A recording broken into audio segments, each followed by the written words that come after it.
Sound level 1, 2, 3, Sound 4, level? 5, We're good. 6, 7, 8, 5, 4, 3, 401, 400, 433.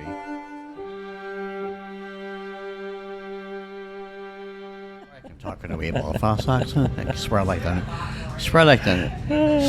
Northerners. Yeah.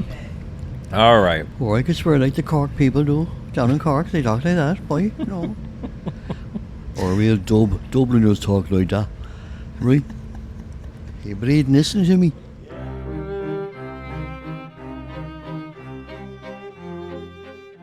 Welcome to Witness Titanic. I am James Penca, your chairman of this modern inquiry into possibly the most talked about single night in modern human history. And what better way to investigate this disaster than to return to the site of the sinking in question.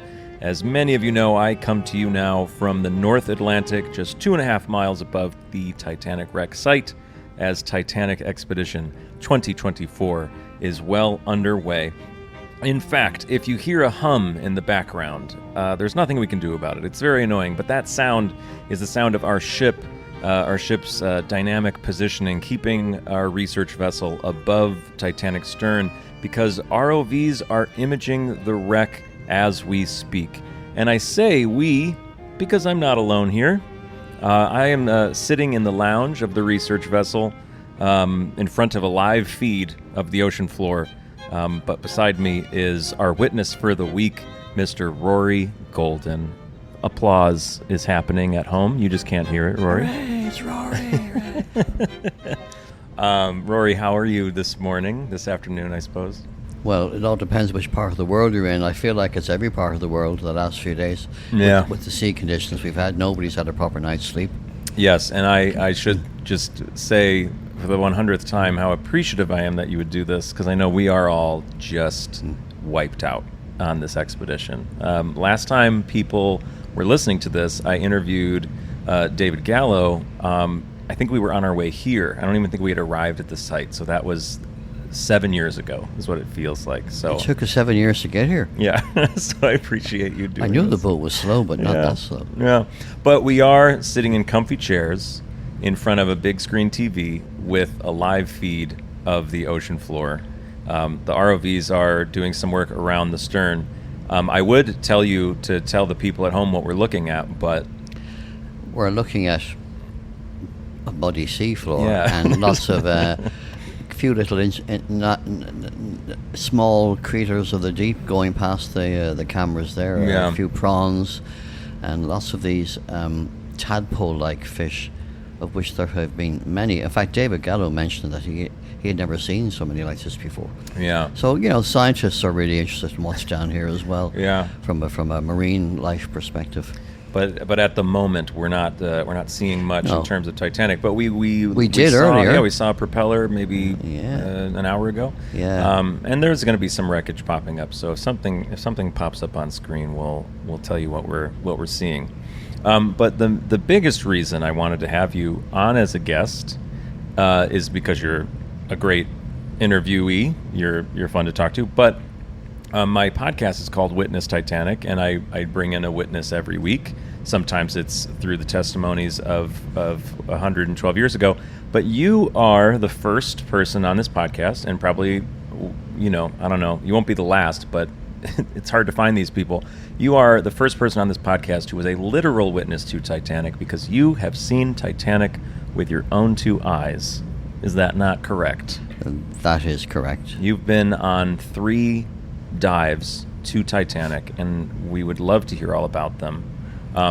But before, what is that? That was like a big box, it looked like. Interesting, yeah. Sorry for interrupting no, but yeah. We need to interrupt whenever we see something of interest. That was very odd looking. It was. Yeah, we'll have to see what that was. And it wasn't your face. So, all right, before we hear about your dives to Titanic and some of the incredible things you were able to see down there, please tell people at home. I like to ask this question: how did Titanic first come into your life before you ended up doing so many dives? Well, it goes back to my start in my recreational diving hobby. And I grew up in the whole era of Jacques Cousteau and other programs like that. Jacques Cousteau was the man who invented the aqualung that made open water recreational diving available to the whole world, and he was one of those pioneers. And I took up diving in the mid-70s when I was only 5. Not really. Joke. Hello. I was quite a young person. I'm a young person at heart now, but I'm not physically anymore. Anyway, I became interested in the whole underwater world, and in particular, in the late 1970s, a lot of our Spanish Armada wrecks were being discovered around the Irish coastline, and that piqued my interest in underwater wrecks and archaeology, and I started to look for wrecks around the Irish coastline. And the whole thing about wreck hunting is that there's an awful lot of research. 90% of the time is spent doing research and looking through old newspaper reports and spending hours in libraries going through old manuscripts and looking for local stories. And there were a number of wrecks off the Irish coast, not as old as the Armada, but wrecks from the 19th century that had either run aground or had sank in storms. So I found quite a few wrecks in the Dublin Bay area near where I live. That was great fun. That was fascinating. It was all done in the days before we had this fantastic equipment. We had, small little inflatable boats, handheld compasses, dragging on the seabed, right. Things like that. So that piqued my interest. And in 1985, the Titanic was discovered. Huge amount of interest in that, obviously, because that was the great unknown shipwreck that people had tried to find for years. And in 1988, we brought a man called Ralph White to Ireland to talk at a diving conference. I was quite involved in the Irish Underwater Diving Council. And my job back then was in the music industry. I had a lot of contacts in the media. And because of those contacts, we got a lot of publicity. And Ralph came and spoke about the Titanic, having been there when it was discovered in 1985 with Emery Christoph. They photographed a lot of those first images that people have seen. And he was there in 1987 when the first artifacts were recovered. So there was huge queues. There were so many people queued to see this man talk about the Titanic that he had to do talks back to back. Wow. And we formed a friendship from then.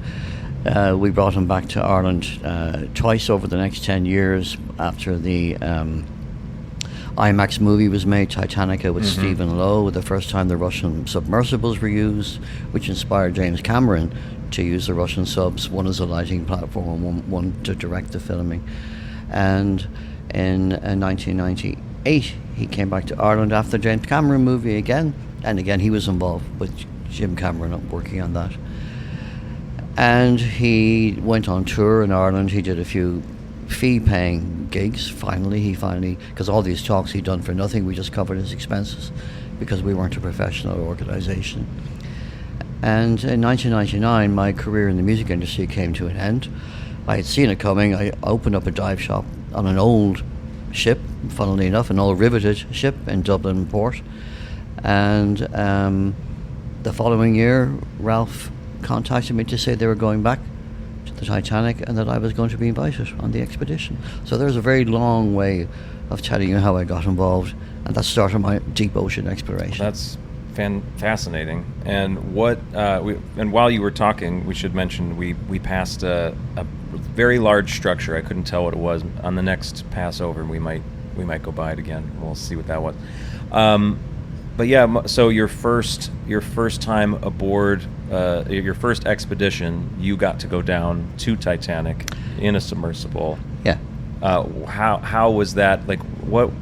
It's probably the most requested question that we get from our community when we talk to somebody like you is, what was it like to see Titanic for the first time? It's like many things in life. There are some things you never forget. Yeah. And my first dive, which came about because I had brought a memorial plaque from Cove, from Queenstown as it was, and nothing had ever been left on the wreck from the island of Ireland. And this became my ticket. And I think it was week 4 or week 5. I was told I was going to go down and with Ralph and bring this plaque. So we just said we got into the sub, and we do all the pre-dive checks, and the hatch is closed, and the temperature increases because it's very humid in there, and we get swung out over the side of the Keldysh, the Russian ship. Lowered. Oh, there's another big piece coming up as well. It looks like a double bottom type. Yeah. With the lightning holes. I can't tell what it is. This is live, folks. We're watching this live from the seabed as I'm talking about my dive going down. Appropriate. Well, what? So anyway, we got lowered down into the water, and you go from brightness in a matter of minutes to complete darkness and blackness, and it took 2.5 hours to descend, and we gently landed on the seafloor. Back then they didn't have the sonar that they had in subsequent years. It was just pinging sonar, so they took his navigation. Victor, the pilot, took his navigation bearing from the surface, and off we slowly went across the bottom, and within about 5 to 10 minutes we started to see debris on the seafloor. Wow. Bits and pieces started to appear out of the gloom, and we gently bumped into a mud bank. And Genya started to raise the sub up, and as we started to rise slowly, I could suddenly start to see a wall of steel appearing in front of me, and that's when the tingling starts in your spine, because you realize you're looking at rivets. Wow. You're looking at the rusticles that you've heard about, and as we slowly ascended, they became more prominent, and I could start to see port window lights, and the lights were reflecting back at us from the glass. And as we ascended, I could see the well deck, I could see the bridge area, and that was the moment when you realize that you're now looking with your own eyes at the most famous shipwreck in the world, just like we're looking at now. I know. On the screen, as you're talking, the large hull sections are now coming up in front of us, which is really appropriate. Right, coming out of the darkness, and, there are huge sections of you know, you were there. You are one of only a few hundred people in the world who've had the honor and privilege of being able to go down to see that with your own eyes, and it's a moment that you never forget, and it's a moment that makes you a very special visitor. Had in your years of diving to that point, had you even come close to 2.5 miles, or was it mostly small dives? No, the deepest. I had taken up technical diving only a few years previously, which is where you go from recreational depths on air, 30 or 40 meters to 60, 70, 80, 90 meters. But during my training, doing the practice dives and the workup dives, you would dive to 60 meters or 70 meters for maybe only 10 minutes, and then spend 2 hours decompressing in mid-water. Wow. That became a pain in the ass. Yeah, I just said, I don't want to do this anymore, And then a couple of years later, I ended up doing this type of diving, and I said, well, okay, that's the sort of diving I like doing. That's a little I still better. dive, and I love diving in recreational shallow depths, and especially off the west of Ireland or in the Red Sea, where you can spend an hour or 40 minutes just chilling. We're looking at some massive pieces of hull here. That looked like the underside. It does, the ship, and we're not near the double bottom area. We're not. So this is another area of wreckage.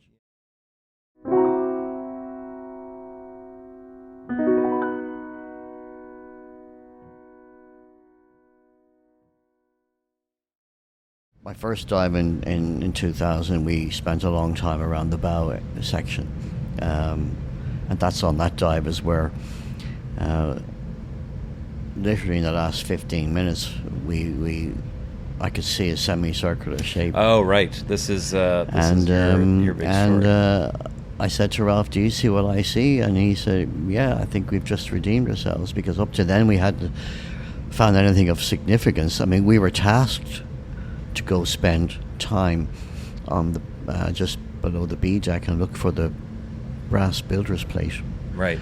The base of that, the timber base, had been found a few days beforehand, and it was one of those days down there that there was no current. I mean, we have seen here in this expedition days when you can have visibility like this, and days when it's completely gank. Right. You can see nothing because of the silt and currents is disturbing all. So we were on a still day. The robotic arm of the sub would sift through the silt, and it would stay there for 15-20 minutes. Oh. We'd have to wait till it would disperse, then have a look. Oh, nothing. And we spent nearly 2 hours on that one spot. Wow. Gave up in the end because we had more things to look for. But we have recovered some other smaller items, nothing of major importance. And well, they are obviously of importance because they come from the Titanic. But Of course. this was our moment when I saw a semicircular shape sticking out of a pile of debris on the officer's deck near the expansion joint on the starboard side, and the robotic arm went in and pulled out the remains of the main helm stand that had been attached to the telemotor in the wheelhouse that Robert Hitchens had stood at when he'd given the instructions to turn away from the iceberg. And for those who may not know, I mean, most people probably do or are very well up on Titanic, but Titanic had 2 wheels in the forward area of the ship. She actually had 3 in total. One was on the stern deck. The wheelhouse was the main wheel Right.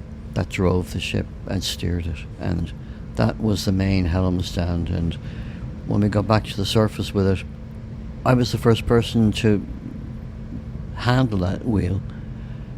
And it was so well packed with grease, it still actually turned in its bearings. Now, all that was left of it was, the middle boss section, the brass Sure. section, but there were still 3 stumps of the wooden spokes. Unbelievable. So when artifacts, this is what I've heard, is that when you're on an expedition that's recovering artifacts, the artifacts come up that have been put in a little bin. They come up to the ship, and everybody rushes over to see the artifacts. And from what I understand, the artifact specialists on board are the ones that handle the items, but Ralph, I believe. Yeah, Ralph looked at me and said, "You spotted it. You go over and handle it." What an unbelievable thing for him to do. It was. I love that He was story. very magnanimous like that. He was, he said, and in fact, another little anecdote to show the measure of people like Ralph is like pH. 3 years ago, on the Ocean Gate expedition, I was giving a talk on that, and when I came to that part and I said that, PH was in the room, and he said, Rory, he said, I passed that many times and I never thought to go look. And he didn't have to say that. That's true. He could have kept that information to himself, but he was generous enough to say and acknowledge the fact that he had seen it and didn't think to investigate. Right. So, that was my reaction. I thought, how many people had passed this way before?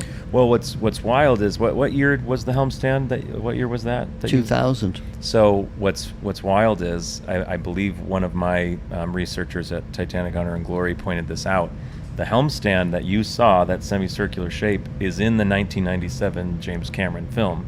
The camera pans by it at one moment, so it's even been seen by billions around the world. None of us knew what it was either, but you saw it and you happened to have a, that looks odd. I'm lucky. I'm able to spot things. I'm lucky like that. Yeah. In fact, a little throwback to my very first wreck dive in 1981 or something like that was on a ship that got wrecked on its maiden voyage. Mm-hmm. It was bound out of Liverpool in England, which was the registered port for the White Star Line. It was 1854. It was heading for Australia. It was an emigrant ship, just like, if you like, Titanic was an emigrant ship. And it was one of the first steel sailing ships. And steel has an effect on magnets and on compasses. Right. And there's a thing you had to do called swinging the compass or setting the compass to allow and compensate for the magnetic field effect on the compass. And the compass hadn't been set properly. And there was a combination of that and a storm. And They thought they were heading south. They came out of Liverpool, headed west, and were supposed to go south down the Irish Sea, but they in fact ended up heading west across the Irish Sea, and the ship ran aground on an island called Lambay Island, and over 350 people lost their lives on that. Wow. And on that dive, which is quite shallow, it's broken up in about 20 meters of water, I saw on my very first wreck dive a semicircular shape sticking out of the sand near the wreck, and I brushed away the sand and I dug out a wooden pulley block, which I still have to this day. Wow. And here is where the kicker comes in. So that ship was on its maiden voyage, and that company went bankrupt a few years later, and it was taken over by Bruce Ismay's father, Thomas Ismay. He bought the title to that company, and that company was the White Star Line. That's right. And here I was having a similar experience on a ship on its maiden voyage. What ship was that? What ship was that? The White Star ship? The Taylor. The Taylor. The Taylor. Okay. The Taylor was the name of the vessel. And then in 2000, I have a dive, my very first submersible dive, on a ship that was on its maiden voyage. Wow. And I saw a semicircular shape sticking out of a pile of debris. So that the helm stand event, that was your very first submersible dive? Yes. Wow. That's quite a record, one for one. Kind of hard to follow that. Yeah, absolutely.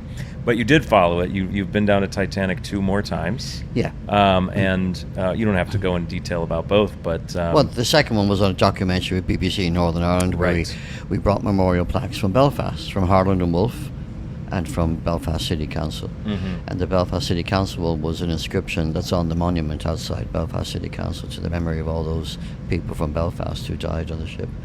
And Harland and Wolff, you know, the company that built the ship, this was the first time they'd ever, publicly acknowledged that. So that became a little special documentary I did with my friend Mike McKim, who produced the whole thing. And that's called A Journey to Remember. So that was that. That was a week. The first trip was 6 weeks at sea, like this one. Right. And then in 2019, I was approached by OceanGate to take part in their expeditions as an onboard, content expert and give presentations and talks. And which we've been doing plenty of on this expedition as well. We're bleary-eyed. Me. But the great thing is we got all the crew on board. Yeah. And they were really enthusiastic, and they learned so much, because to them, this was all new to them. Oh, here, another huge piece coming up. It's amazing when it appears out of the darkness like that. Wow. As the lights hit it. Looks like now more upside down. Yeah, a lot of these pieces sections seem to land upside down. Cause, you can see all the girders and the joists there. Yeah. Some pipes bent up and broken. That's they bollards? I was going to say, that looks like a bollard on the right. Yeah, definitely. Might just be a coincidence. I haven't seen that piece before, have you? Yeah, no. Well, we're seeing an awful lot of new wreckage on this expedition, and as we've explained to people on the live broadcast we've been doing, we can't describe the new things we found are need to be processed and analyzed, and they will be revealed. But when it does happen, it's going to be mind-blowing for a lot of people. Yeah, and I know there are going to be people at home that, especially people on my team back at THG, if they were sitting here, they'd go, "Oh, guys, we know that piece." We aren't terribly up to date on every little inch of the debris field like some people are, but yeah, I've not seen that before. It's funny you mentioned that documentary was the first time Harland and Wolff really acknowledged the whole Titanic thing. But earlier today, as part of your presentations of sort of enriching the crew's knowledge of Titanic, we watched a little documentary called The Yard, showing Harland and Wolff in 1961. Yeah. Launching a ship called the Port St. Lawrence. And it was launched 50 years to the day after. 50 years to the day the Titanic was launched. So I can't help but think they did that on purpose. I can't help but wonder if that was a little bit of a commemoration moment. Who knows? Yeah. Who knows? Who knows? A massive pipe appeared or something, And we should also explain that the footage we're looking at, folks at home, is ROV pilot footage. Things come into view for just a few seconds. We get a few seconds to say what we think it is. And it's a basic camera. Yeah. It isn't like Right. the digital cameras that Evan Kovacs' team are Right. using, which are giving stunning resolution. Right. Later on, we can go back to their little headquarters, Evan's team's headquarters, and we can look back at some of their images and properly decide what these And then when things we are. look at them, they take us out and shoot us because we can't reveal what we see. Yeah, exactly. But this, so we're making there's some real guesswork here. But, I'd say 50% of the time something appears on screen and one of us shouts out exactly what it is. We're pretty Yeah. good at this. I'm pleasantly surprised at how we've done. So my second dive go for it. we spent around the bow. We left those 2 memorial plaques, but we had a grand tour that time. The first dive, we stayed around the bow, but this time Anatoly took us around the whole bow area and then over to the stern.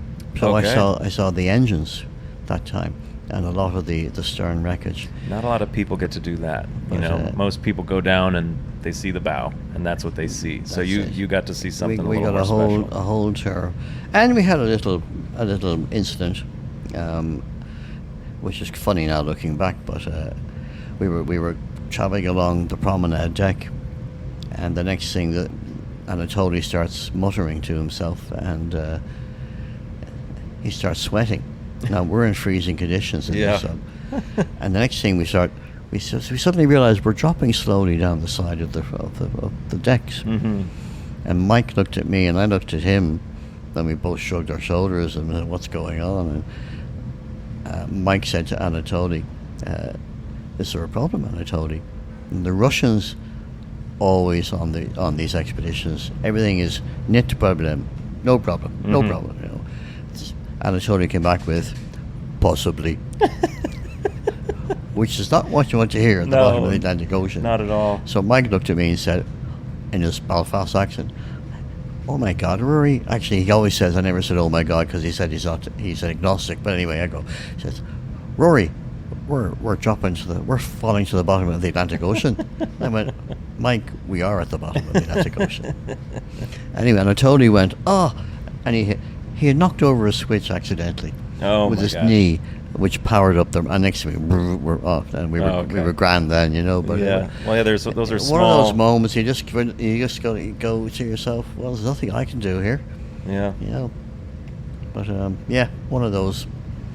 It's funny now. looking Terribly back. funny. Oh my gosh. Yeah. Not a fun. How long do you think that moment was? Oh, I'd say only a few minutes, or Yeah. 10 or 15 minutes That's maybe. so But funny. Mike says that I knocked the switch off just to annoy him. Yeah. Not even I would do that. Yeah. Oh no. I can't imagine.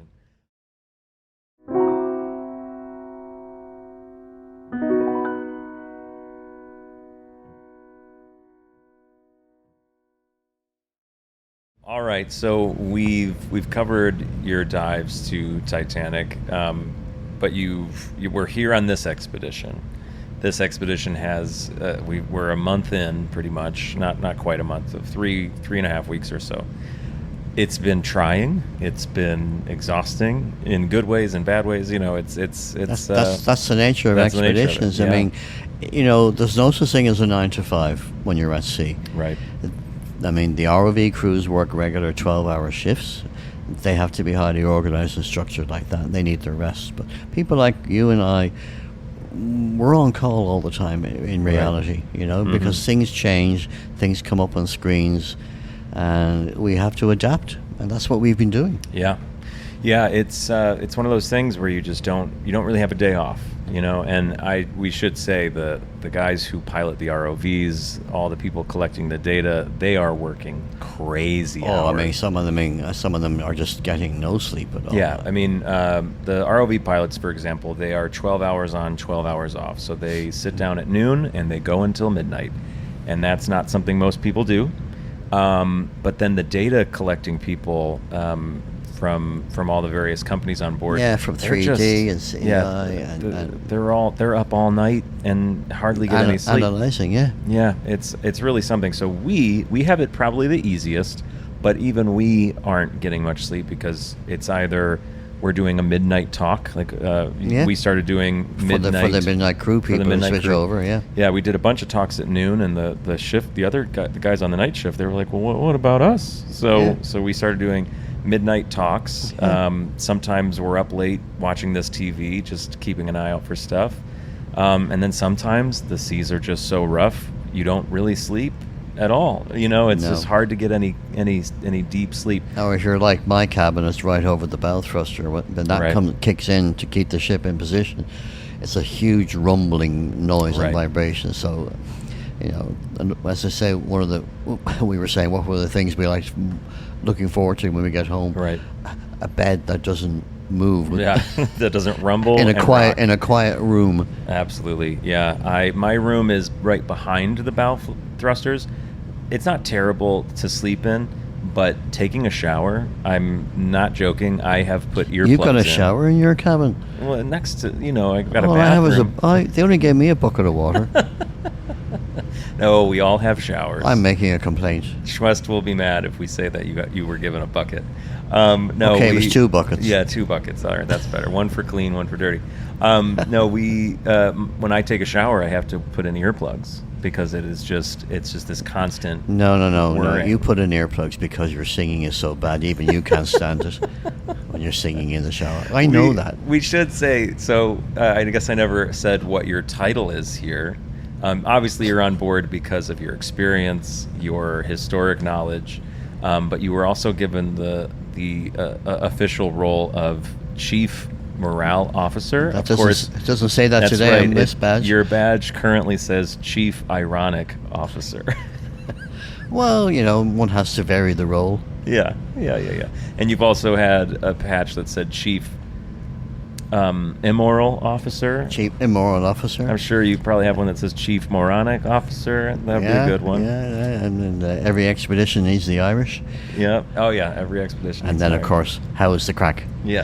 Which is not what some people think it is. It's an Irish expression. It's spelled C-R-A-I-C, and it's an expression we use in Ireland for having fun. You say, how is the crack?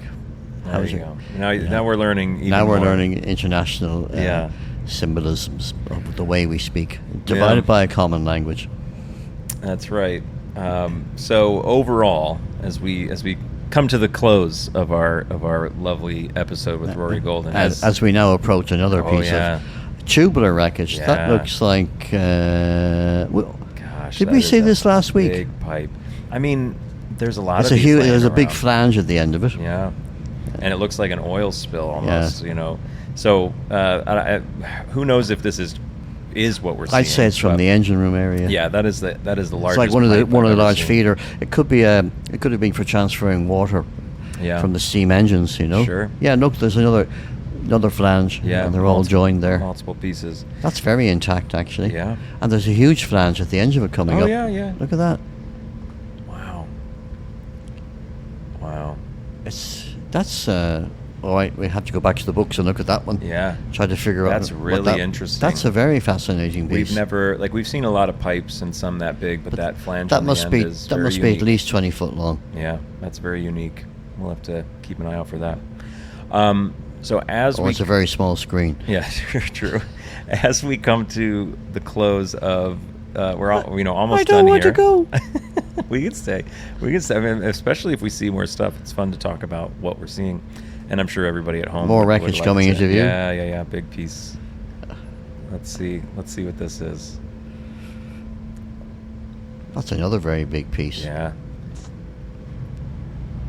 Oh man. What's funny? Every time we were looking at this stuff here, the noise of the bow thrusters and the dynamic positioning makes it sound like. The ROVs are making this noise. And the room vibrates because of the thrusters. It's like we're actually in there. It's like a 4D experience. Yeah, that's a more upturned. Yeah, it might actually be that we might be going over that. We are going the other way again. Yeah, this is the same overturned piece that we were curious about. See the white. Mm-hmm. So we're seeing white paint. Wow. Still painted white after that length of time under the ocean. So this, if it's painted white, then it was visible. so this is like a promenade deck ceiling, as opposed to Well, it would have underneath been, like a first class Yeah. under joinery that would not be visible, I imagine, unless all the and, steel and was the, and painted the white. old paint, so it's probably lead. There's probably lead Yeah. in the paint, which is why it's still there, because the critters couldn't eat it. Yeah, right. Neither could we, clearly. So that must be some sort of promenade ceiling or third class ceiling, Yeah. but it's a ceiling that would have been visible, and still painted white, barely, but still painted white. I guess just give everyone a quick summary of how has this expedition, how have you enjoyed seeing the images coming up? I mean, we've seen the ROV footage, we've seen the HD stuff that Evan's getting. Like we've seen a lot of really special things. To me, the most fascinating part of this expedition was the first week when we went to the debris field, because I've been to the bow, I've been to the stern, and we didn't talk so much, but on my dive in the Ocean Gate Titan submersible 2 years ago, we traveled all around the wreckage just beside the stern, and I saw 4 of the 5 Scotch boilers. Wow. But we were in the area that all the smaller components that fell out of the ship were. What we saw there was just astonishing. Right. And again, folks, it'll all be revealed in due course. Right. But it'll be well worth waiting for.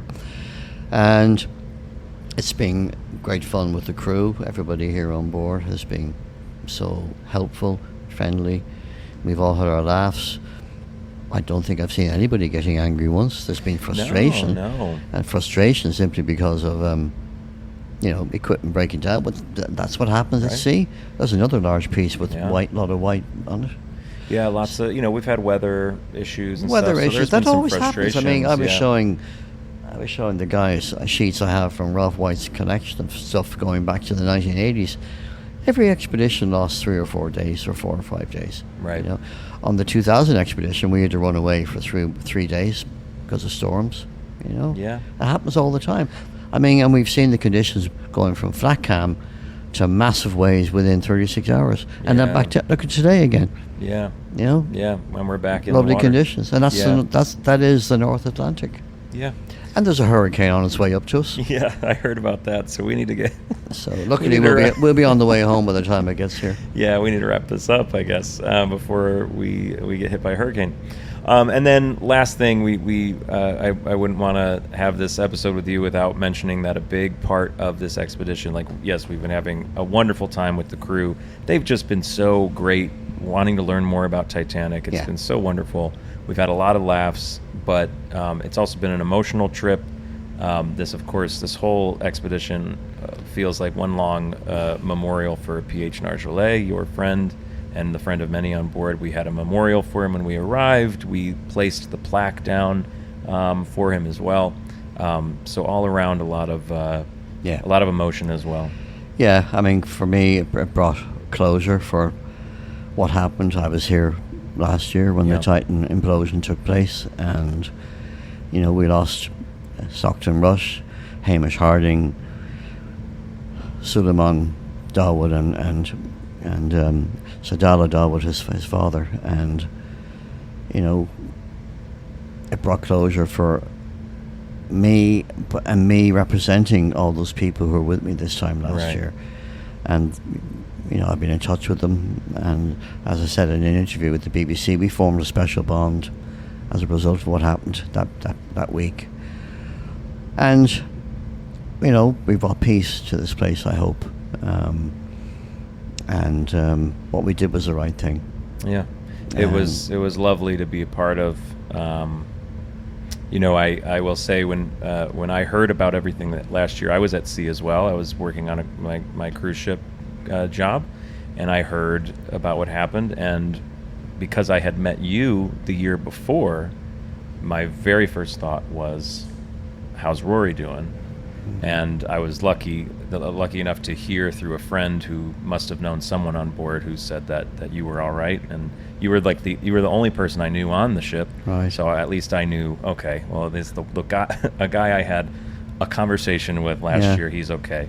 Thank you. So I was very happy to hear that. And then it's been a pleasure being here with you and Putting up with my jokes. putting up with your jokes. And I'm probably the biggest fan of your jokes on the ship. Yeah, so it's been great. It's been trying, of course, but we're in the home stretch. We are in the home stretch. And we'll be back on land we soon. are. And we look forward to when the hours and hours and hundreds of hours of work that'll have to be done now to Yeah. analyze what's being registered on both the scanning, Right. the LiDAR, the magnetometer, the 3D stuff, the IMAX movie, and the digital imaging. It's got to be Just so much So data much, coming yeah. back with us that we're very happy to. What was it? bring. They've done over 2 million images.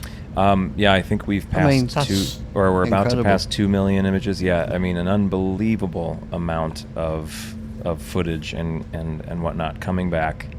And then after quite some time to get through it all. I mean, already there are people on Instagram, by the time this episode comes out especially, because this episode won't be out for, I don't know, 2-3 weeks, there will be images out there to be seen. So, Yeah.